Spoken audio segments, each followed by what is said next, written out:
Você já parou para pensar como a empatia pode mudar o clima da escola? Mais do que uma habilidade, a empatia é uma prática diária que fortalece vínculos, melhora a convivência e contribui para a aprendizagem. Hoje vamos refletir juntos sobre como desenvolver essa habilidade tão importante no dia a dia escolar, tanto entre alunos quanto professores, gestores e toda a comunidade educativa. Então, prepare-se para uma conversa rica em reflexões, exemplos práticos. Vamos começar? Nessa aula de hoje, eu me baseei em vários livros, mas principalmente no livro Empatia, porque as pessoas empáticas serão os líderes do futuro, do Jaime Ribeiro, que indico para todos. Quando falamos em empatia, muitas vezes a gente até vira um pouco o nariz, por quê? Porque a empatia está um pouco na moda, né? E aí tudo que está muito na moda é chato, porque assim, o que será que é empatia? Será que a gente realmente sabe o que é empatia? Então eu coloquei uma frase aí para vocês que dizem que a vida é para quem sabe viver, mas ninguém nasce pronto. A vida é para quem é corajoso o suficiente para se arriscar e humilde o bastante para aprender. Clarice Lispector, grande escritora no Brasil. Então, será que a gente consegue ser corajoso o suficiente para arriscar e humilde para aprender? Nós vivemos um momento hoje de que as pessoas não estão em humildade para aprender. Eu leio muito e muitas vezes eu falo para as pessoas assim: você só vai mudar de opinião se você ler, se você estudar. E parece uma ofensa, porque é como se eu dissesse para a pessoa que ela não estudou o suficiente. Mas realmente, ninguém estudou o suficiente, ninguém aprendeu o bastante. Nem que você fique dia e noite lendo e estudando, ainda não é o suficiente, porque nós ninguém nascemos prontos. Então a gente precisa dizer que para saber viver, a gente precisa saber se arriscar e ser humilde para querer aprender. Darwin, né, Charles Darwin, é um grande naturalista que quem fez o ensino médio aprendeu na disciplina de biologia que existe a seleção natural. Então, quem sobrevive é o indivíduo que se melhor adapta a situações extremas. Então, hoje nós estamos numa situação extrema. E como a gente pode provar isso? Portanto, estresse, burnout, ansiedade, depressão que nós estamos vivendo, vários tipos de transtorno. Então, como a gente pode perceber? Com a seleção natural, hoje quem vai conseguir sobreviver? Quem melhor se adapta a situações extremas.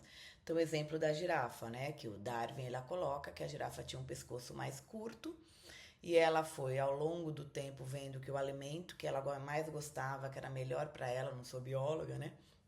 Lembro um pouco das aulas de biologia, era o alimento mais alto e ela foi desenvolvendo o seu pescoço mais longo, então foi sobrevivendo a girafa porque ela conseguiu se adaptar.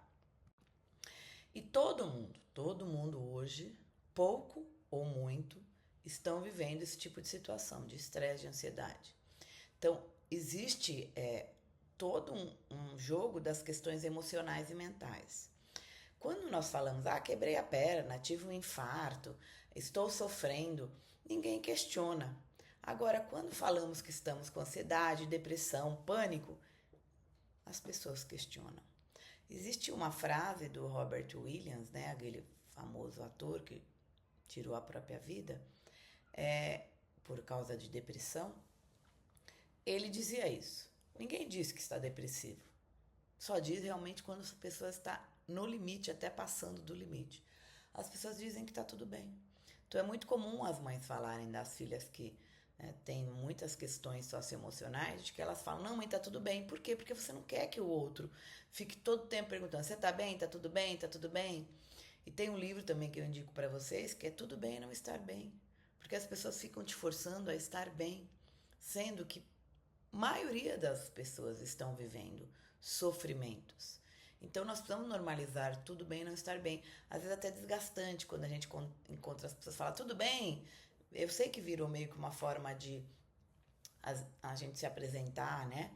mas não deveria. A gente deveria falar olá, bom dia, boa tarde, boa noite. Não falar tudo bem, porque a maioria das pessoas não estão bem. Então, assim, quando a gente olha para a escola, que é o objetivo do canal, a gente precisa entender que a escola precisa reintegrar essa realidade, de saber que os nossos alunos não estão bem, que no século XXI a maioria dos alunos não estão bem, que a infância e a juventude não é mais preservada como antes. Era muito comum antes, a infância e a juventude, a maioria das crianças e jovens estarem bem, mas hoje nossos jovens não estão bem.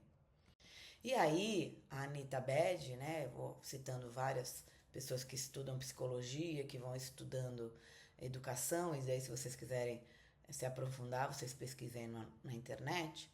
Não se trata de descuidar dos conteúdos que compõem as grades curriculares. Até ela usa um termo que hoje a gente não se usa mais, a gente usa matriz, porque grade é uma coisa que amarra, né? Das disciplinas escolares, mas de resgatar os demais aspectos do humano, reintegrando em suas múltiplas facetas constitutivas.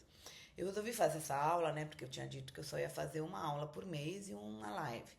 Mas como no começo desse mês, que é o mês, né, de valorização da vida, Setembro Amarelo, eu dei aula de educação socioemocional. A quem já tinha assistido a minha aula dessa educação socioemocional, eu também já fiz a palestra que eu estou fazendo hoje da empatia. E muita gente falou assim, não, Eliane, aborda aquela questão da empatia também. Então, para não terminar um mês e ficar sem, então eu decidi falar um pouquinho sobre a empatia, mas sempre coligando com essa questão, né? Que as disciplinas precisam do currículo valorizar as questões emocionais ditas no passado inferiores, né? Porque as cognitivas eram superiores, era o que a escola tinha que tratar, e hoje não, hoje também as questões inferiores, né? Emocionais precisam estar dentro da escola. Então, todos na escola têm emoções. Então, não dá para separar razão de emoção. Nossa, as pessoas ficam tentando o tempo todo separar uma coisa que não existe separação. Na live com a Irene Reis que eu fiz essa semana, ela me deu uma aula quando eu disse assim: a vida profissional tem que estar bem para que a vida pessoal esteja bem. Não, é só uma vida. A vida profissional e a vida particular é a mesma. Se as duas não estão bem, as coisas não andam bem. Adorei, Irene, obrigada por esclarecer. Então, as habilidades socioemocionais, elas precisam estar dentro da proposta pedagógica, não só como lei, que existe a BNCC, né, das questões socioemocionais que são obrigatórias desde 2020. Por quê? Porque é considerar que os seres, né, humanos que comparecem à escola são integrais, então a gente não separa. Né? Não separa vida profissional, vida pessoal. A gente separa para saber o horário de trabalho e o horário de lazer. Mas nós somos um. Isso que a gente precisa hoje, no século XXI, mostrar. Nós somos um. E aí, a Alicia Fernandes, como eu disse, para o vídeo não ficar longo, não vou ficar me explicando quem são essas pessoas, mas vale a pena estudá-las. A todo momento o ensinante, então o docente, o professor e o aprendente, o nosso aluno, o nosso discente, estão se encontrando e se transformando ao olharem para os objetos do conhecimento. Que lindo, né? Então a gente vai construindo, reconstruindo e se transformando nessa parceria. Muitos alunos chamam os professores de pais, porque eles têm uma relação tão linda e tão próxima, é um amor, né? Porque o ensinante ele vai se encontrando e transformando o outro. É muito legal quando o professor ele tem esse poder, né? Em relação ao aluno do amor, né? Do conhecimento. Não são conteúdos. Ninguém vai, né, falar assim, nossa, vamos botar disciplina socioemocionais. Até eu acho que momentos críticos, né, quando a escola é questionada por um Ministério Público, quando a escola é questionada porque não teve dentro da sua proposta pedagógica isso, realmente para mostrar que aquilo está acontecendo, que foi revista a maneira da escola encaminhar as questões socioemocionais, é momento importante de colocar as disciplinas. Mas eu não vejo como algo que é um componente curricular. A questão socioemocional, ela está muito ligada a atitudes, gestos, valores e comportamentos. Então, quando você vê as crianças brigando, tendo muitos conflitos, como eu dei na aula do começo do mês, quem quiser, vale a pena assistir a minha aula de educação socioemocional nas escolas. Quando está morrendo muitos conflitos, né, que repercute em disciplina e até em violência, você revê tudo isso dentro da sala de aula, dentro de projetos educativos, né? Então não é só uma disciplina que vai mudar isso, um componente curricular. Vai muito além.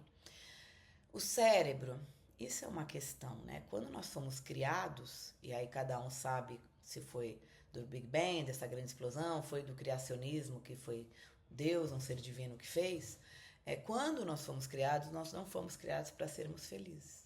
O ser humano que criou isso, não o corpo humano. Quando nós fomos constituídos, nós fomos constituídos para sobreviver e não para ser felizes. E aí, como hoje, que a gente vive uma era de que a gente precisa ser feliz é o objetivo de todos, é melhor ser feliz do que ter razão. Todo mundo fica estampando no Instagram felicidade, que até são gatilhos muito grandes para as pessoas que sofrem. Então, as pessoas que sofrem deveriam se afastar um pouco das redes sociais, porque você vê o outro feliz, o outro viajando, o outro vivendo uma vida linda e você lá infeliz. Então, assim, o nosso cérebro não foi feito para ser feliz. E aí, como a gente, para se ajustar hoje, precisamos reprogramar, né? Tem psiquiatras, psicanalistas que fazem essa reprogramação do cérebro para a gente entrar numa crença mais ajustada. Então, não achar que eu não posso, eu não consigo. Então, na escola seria um lugar para a gente tentar reprogramar que os nossos alunos podem, que eles conseguem, que eles são bons, porque muitas vezes eles têm essas crenças desajustadas e limitantes pela família, pela sociedade, porque o outro diz que ele é feio, que ele é burro, que ele não pode. Eu lembro que uma mãe, uma vez, há uns 10 anos atrás, foi até a diretora de ensino para reclamar de uma escola e dos coleguinhas da sala, e ele tinha um angioma, era aquela pinta bem vermelha no rosto quase todo de um lado, e ela levou o menino e fez assim: os coleguinhas fazem bullying contra ele porque olha o que ele tem no rosto. Quer dizer, a própria mãe coloca a criança numa situação constrangedora, ao invés dela dizer: meu filho tem essa característica, essa diferença, mas ele é lindo da maneira que ele é. Então, muitas vezes os pais, eles mesmos, não fazem crenças desajustadas e limitantes para o seu filho. Porque se alguém fala: mãe, falaram que eu sou orelhudo. Não, filho, sua orelha é linda, você é lindo, mas se realmente isso te incomoda, vamos tentar melhorar, né? Então, né, tentar uma cirurgia plástica, mas tem coisas que não dá para mudar. Também tem uma frase que fala: se você vai dizer alguma coisa que a pessoa pode mudar naquele momento, por exemplo, tá com uma caquinha no nariz, eu falo para minha colega, alguma coisa no dente, eu falo, ela vai conseguir mudar aquilo em segundos. Agora, se por exemplo eu tô gorda e alguém fala: nossa, como você engordou, eu não vou conseguir mudar isso em alguns segundos. Então a gente precisa entender que o outro tem um cérebro desajustado e limitante. Se você fala, pode ofendê-lo.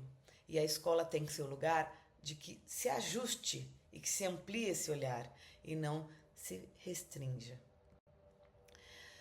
A Karina Fukumitsu, que ela me prometeu que nós vamos fazer, eu gostaria muito que tivesse sido no mês de setembro, mas ela está com uma agenda muito cheia, acabou de lançar o livro, aquele que eu falei que ela me cita, né, que eu fiquei muito feliz.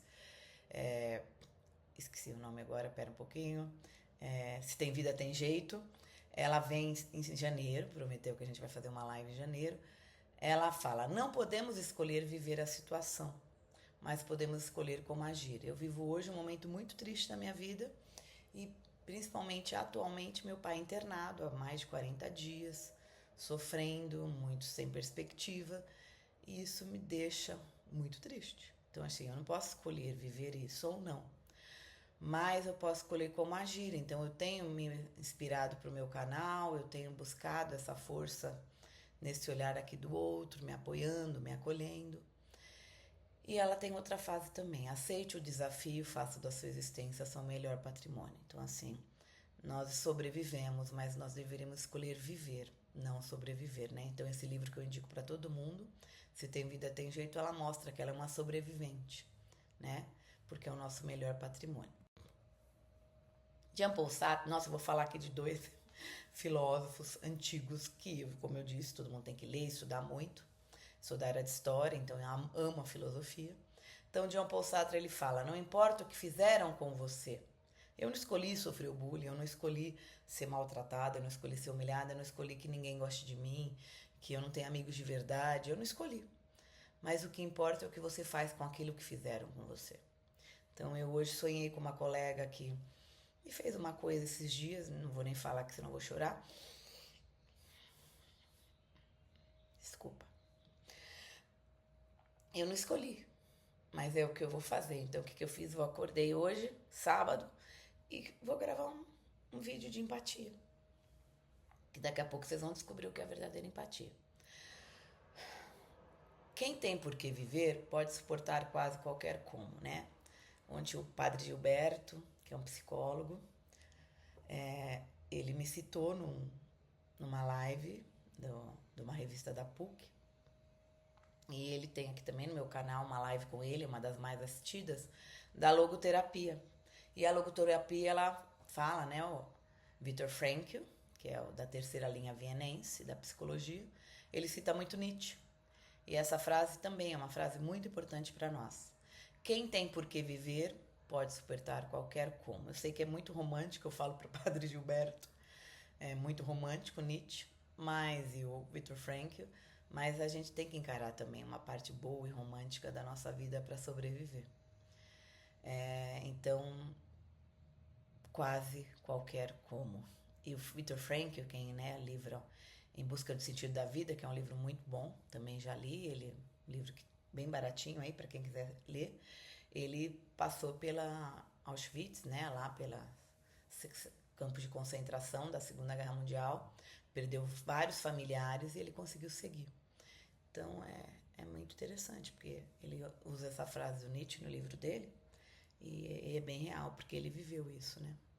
Eu falo que é romântico porque eu não sei se isso é real, eu não estou conseguindo ainda, né? Suportar qualquer como, mas estou seguindo, tenho seguido cada dia tentando ser funcional e acho que para servir para vocês, né? Eu tenho me ancorado em cima de ombros de gigantes. Eu não sou uma grande acadêmica, optei por fazer só graduações e pós-graduações, mas eu tenho me ancorado aí no ombro de gigantes para seguir. Esse livro aí é de um livro que eu ganhei de uma diretora de uma escola minha, que é A Arte de Viver Feliz, né? Bem tóxico também, às vezes, eu acho, porque a gente precisa ter um pouco de pé no chão, mas é um livro que ajuda para quem não é tão otimista. E ela fala, né, que 50% de nosso nível de felicidade é determinado pela genética. Então a gente percebe crianças que nascem já, adolescentes, que são depressivos.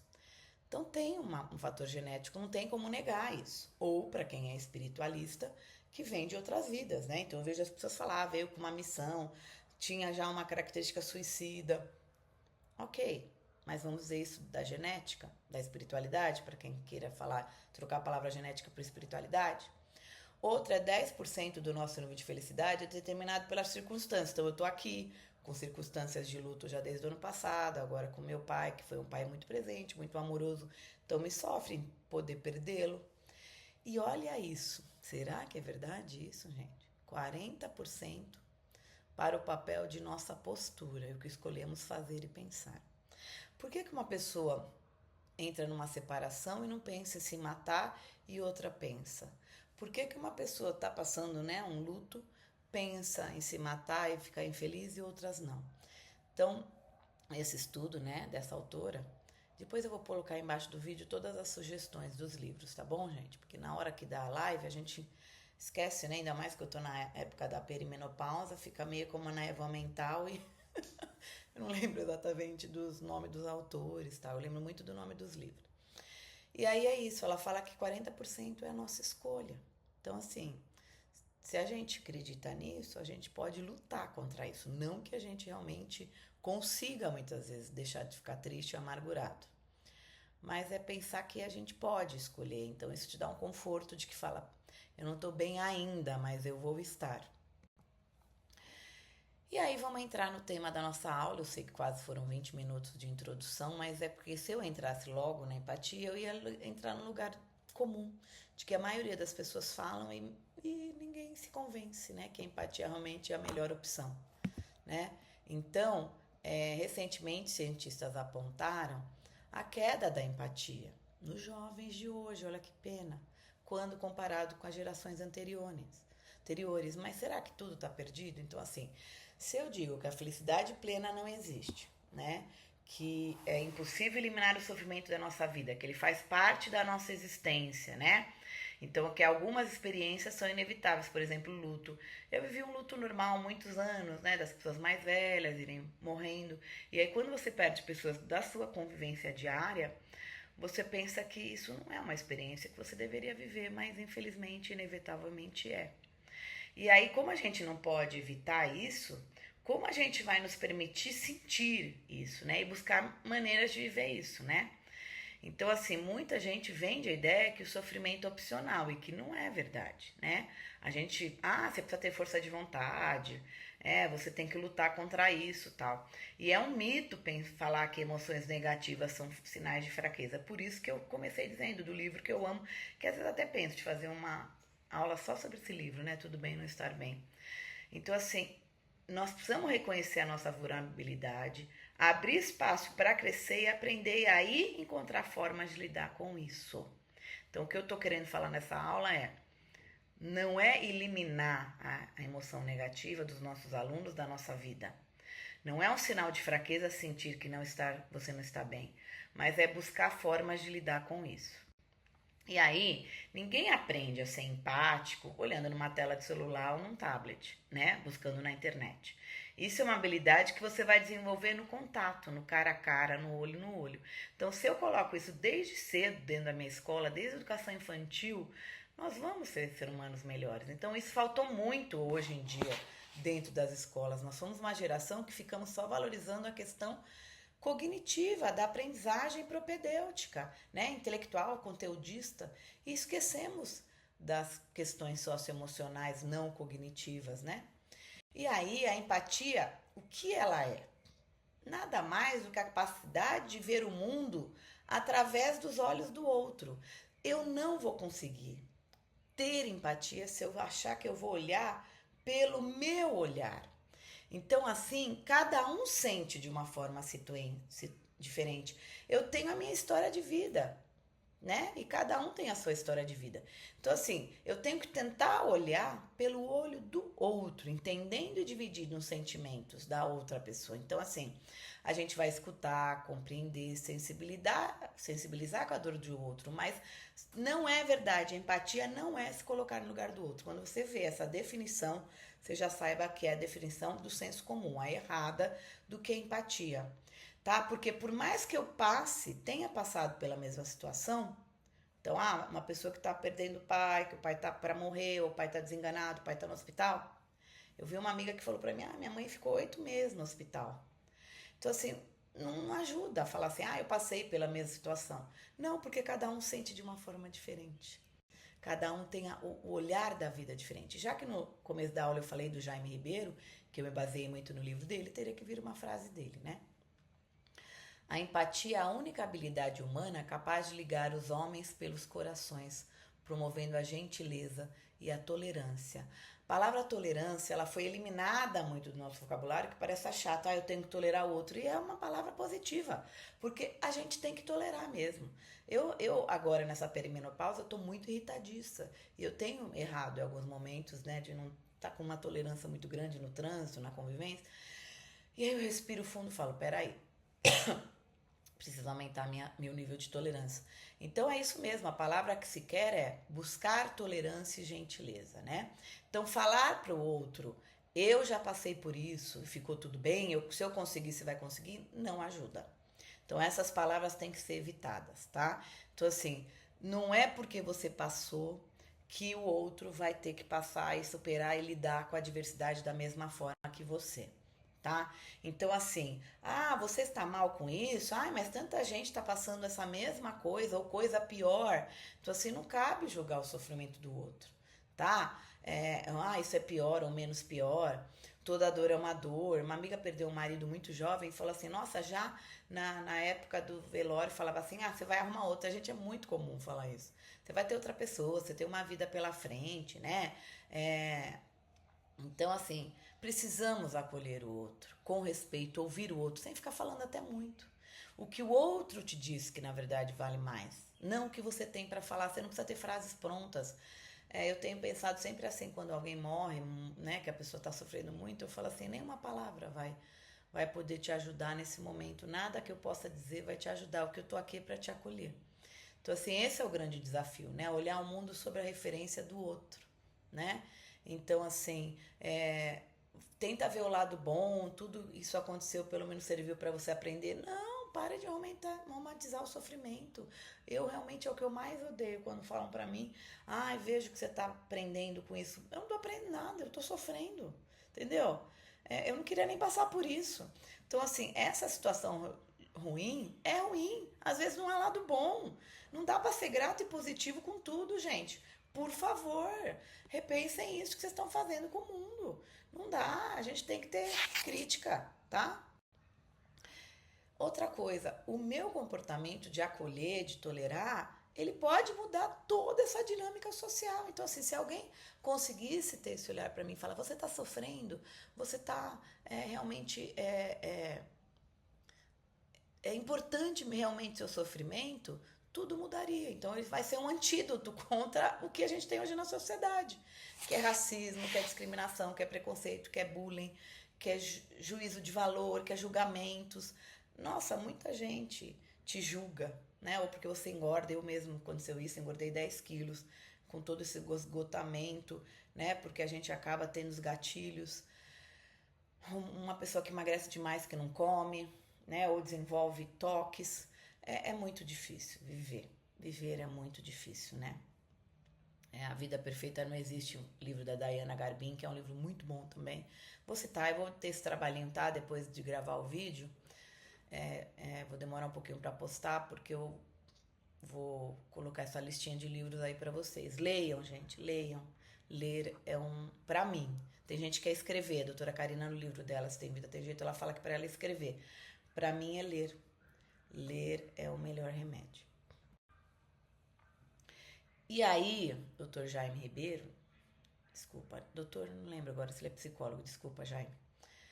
Nós estamos criando a mais inteligente geração de crianças e jovens de todos os tempos. Então, ao contrário, a empatia vai fazer com que eles sejam grandes líderes. Se a gente resgatar dentro do currículo escolar as questões socioemocionais, se a gente tiver empatia na escola, nós vamos criar a melhor geração, porque eles estão valorizando o psiquiatra, o psicólogo, o terapeuta, que a nossa geração, as anteriores, criticava. E no coração, para tratar o coração eu vou, mas para a cabeça não, para o cérebro não. Psiquiatra é médico de louco e não, essa geração está já. Você quer ir no psiquiatra? Quer ir no psicólogo? Quero. É muito diferente. Eu lutei muitos anos para ir no psiquiatra.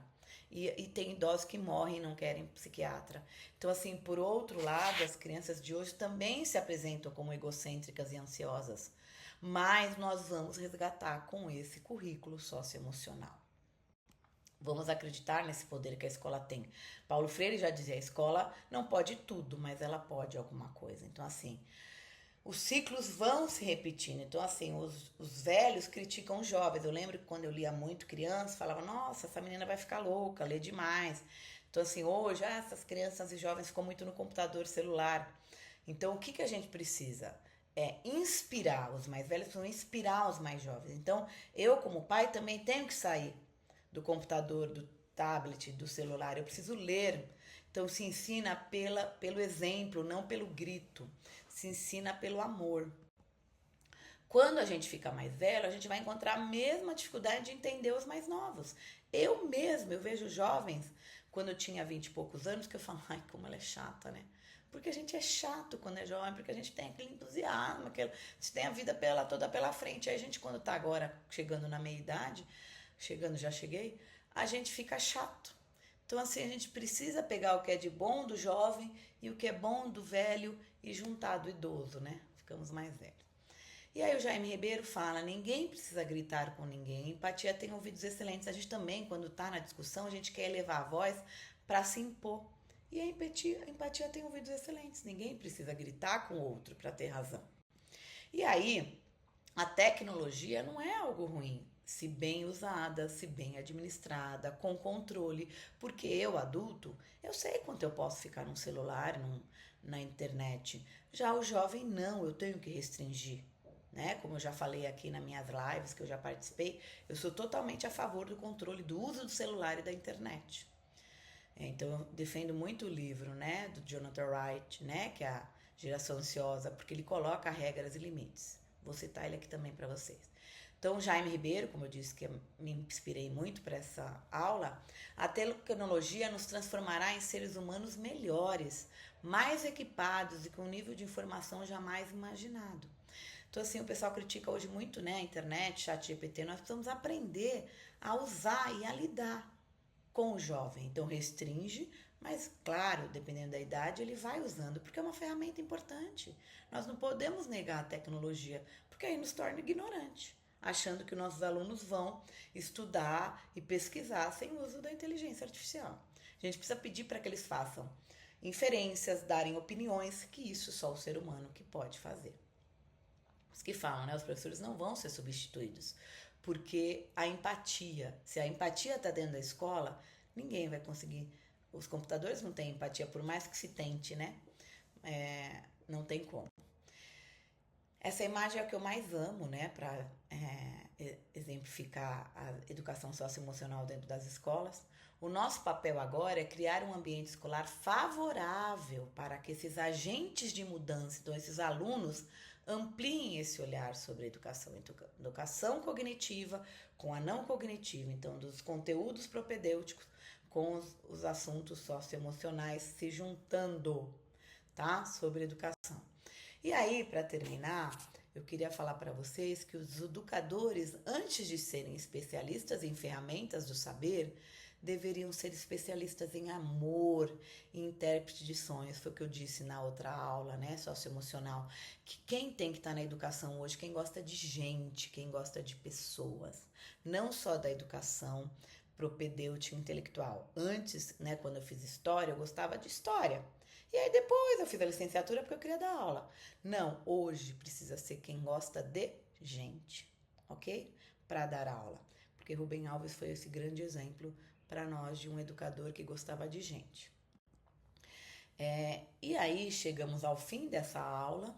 Falamos aqui sobre a importância da empatia na escola como um caminho para transformar, né, relações, favorecer vínculos, fortalecer vínculos, criar uma escola mais acolhedora e humana. O clima escolar faz muita diferença para que a gente tenha crianças mais empoderadas, adultos que serão nossos grandes líderes, né? Lembre-se, né, que cada gesto de escuta, compreensão, acolhimento, respeito à diferença no dia a dia vai ajudar a construir um ambiente em que todos possam, né, sentir acolhidos, amparados, para que a gente tenha crianças mais saudáveis emocionalmente. Se você gostou desse conteúdo, deixe seu comentário, seu like, inscreva aqui no canal, é muito importante para mim isso. Compartilhe aí com seus colegas educadores que acreditam realmente na força da empatia de verdade. Não é a empatia de se colocar no lugar do outro, mas olhar com o olhar do outro.